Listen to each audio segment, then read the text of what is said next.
vu in chap char kut aresa aizol lama kan mu thei si lawa ma mit lama hlim thla te athlak te kan thliranga azai toy te kan ronda khomanga chungte chu kan lo thlir ho le don nia akor te hi in me ema voina thomno hak te hi amoi pui em ani fence te mi ta tan chuan engkim me hi a hamoin ama hian amoi pui veka ma mit kho pui po amoi dona a thap le don ni in kan sia azai toy te kan thlir ho le anga ngai thla ho le ila azai dang kan mu thei chuan kan ron upload le tura ngai ang chuana moi na sum le lo pa full life the car chỉ còn mani bin ya the door ya mo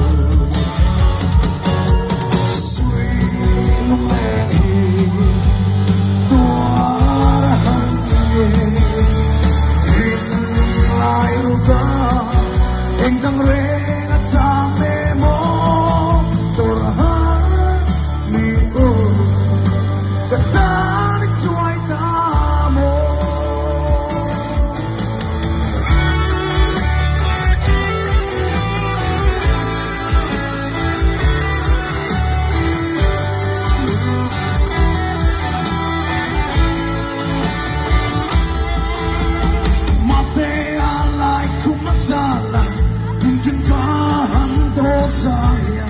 aizol lampanga po ro pui hle me ni min lama te po mun nge ya kan kalve a aresa an zaidon me chuan mi pui kha an ron pung khom truk me ron tlan khom truk me ya